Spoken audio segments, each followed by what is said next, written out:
नमस्कार। एमआरएफ के क्वार्टर 4 नतीजों के इस ऑब्जेक्टिव एनालिसिस में सीधा चलते हैं। आज हम सिर्फ ठोस आंकड़ों और फैक्ट्स पर बात करेंगे ताकि इन नतीजों की एकदम साफ तस्वीर सामने आ सके। तो बिना किसी देरी के चलिए शुरू करते हैं। ठीक है, चलिए सीधे इसमें डाइव करते हैं और शुरुआत ही एक बेहद शानदार और ध्यान खींचने वाले आंकड़े से हो रही है। कंपनी ने 229 रुपए प्रति शेयर के एक बहुत बड़े डिविडेंड का ऐलान किया है। ये एक ऐसा नंबर है जो शुरुआत में ही पूरी स्थिति को काफी दिलचस्प बना देता है। तो आइए अब सबसे पहले रेवेन्यू और खर्चों का गहराई से विश्लेषण करते हैं। अगर हम रेवेन्यू के सफर को देखें तो पिछले साल इसी समय ये आंकड़ा 774 करोड़ रुपए था, जो अब छलांग लगाकर 844 करोड़ रुपए हो गया है।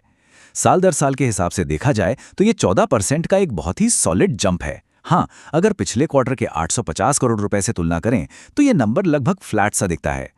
लेकिन टायर सेक्टर के बिजनेस मॉडल को देखते हुए मुख्य रूप से साल दर साल की ग्रोथ ही असली कहानी बताती है, और वहां 14% की बढ़त वाकई बहुत मायने रखती है।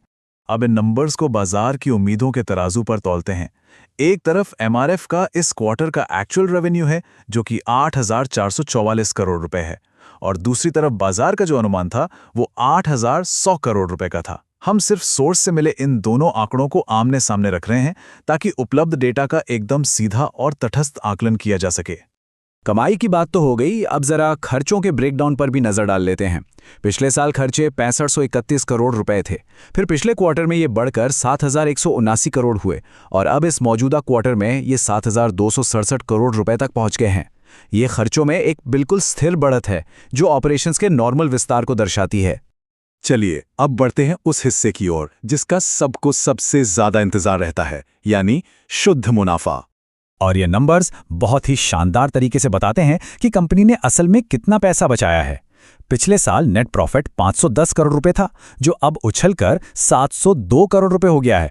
मतलब साल दर साल पूरे 38% का जबरदस्त जंप। वहीं पिछले क्वार्टर के 694 करोड़ से तुलना करें तो ये क्वार्टर दर क्वार्टर 1% की बढ़त है। लगातार मुनाफे की ओर बढ़ते कदम एकदम साफ नजर आते हैं।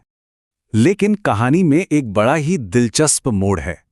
एक तरफ हम देख रहे हैं कि नेट प्रॉफिट बढ़ रहा है, लेकिन दूसरी तरफ ऑपरेटिंग प्रॉफिट में गिरावट आई है। ऑपरेटिंग प्रॉफिट 997 करोड़ रुपए से फिसलकर 915 करोड़ रुपए पर आ गया है। ये एक ऐसा कॉन्ट्रास्ट है जो पहली नजर में थोड़ा हैरान जरूर करता है। अब जो बात सच में दिलचस्प है वो है ये 77 करोड़ का आंकड़ा। सवाल ये है कि ऑपरेटिंग प्रॉफिट गिरने के बावजूद नेट प्रॉफिट कैसे बढ़ा। इसका सीधा सा कारण है पिछले क्वार्टर में हुआ 77 करोड़ रुपए का एक्सेप्शनल आइटम लॉस। उस एक मुश्त नुकसान ने पिछले क्वार्टर का बेस ही बदल दिया था, और इसी वजह से इस बार का नेट प्रॉफिट क्वार्टरली बेसिस पर बढ़ता हुआ दिखाई दे रहा है। आइए अब अपने आखिरी सेगमेंट की तरफ चलते हैं, जहां हम ईपीएस और बाजार की असलियत को समझेंगे। ईपीएस यानी अर्निंग्स पर शेयर की बहुत ही क्लीन और सीधी प्रोग्रेस एकदम साफ नजर आती है। पिछले साल ये 1203 था, पिछले क्वार्टर में छलांग लगाकर 1637 हुआ, और अब इस क्वार्टर में ये बढ़कर 1655 पर पहुंच गया है। ये लगातार होती ग्रोथ कंपनी के वित्तीय मजबूती को और भी ज्यादा पुख्ता कर देती है। मुनाफे को लेकर एक और कमाल की बात यह है कि एक्चुअल नंबर्स बाजार के अनुमान के कितने ज्यादा करीब हैं। एक तरफ वास्तविक नेट प्रॉफिट 702 करोड़ रुपए है, जबकि बाजार का अनुमान 710 करोड़ रुपए था। दोनों के बीच का ये मामूली सा अंतर बताता है कि कंपनी का परफॉर्मेंस बिल्कुल उम्मीदों के सांचे में एकदम फिट बैठा है। तो सबसे बड़ी टेकअवे क्या है? यही कि एमआरएफ के क्वार्टर 4 के नंबर्स पूरी तरह से इनलाइन रहे हैं। कंपनी ने साल दर साल एक बेहद सॉलिड ग्रोथ दर्ज की है, और जैसा कि हमने देखा, रेवेन्यू और प्रॉफिट के आंकड़े बाजार की उम्मीदों के साथ पूरी तरह से मैच करते हैं। सारा डेटा, सारे फैक्ट्स अब बिल्कुल साफ है, लेकिन आखिर में एक बड़ा और सोचने वाला सवाल खड़ा होता है। जब बाजार खुलेगा तो वो इन सॉलिड और इनलाइन नंबर्स पर कैसा रिएक्शन देगा? क्या इन आंकड़ों का बाहें फैलाकर स्वागत होगा? इसी दिलचस्प सवाल के साथ हम एमआरएफ के नतीजों के इस विश्लेषण को यहीं समेटते हैं।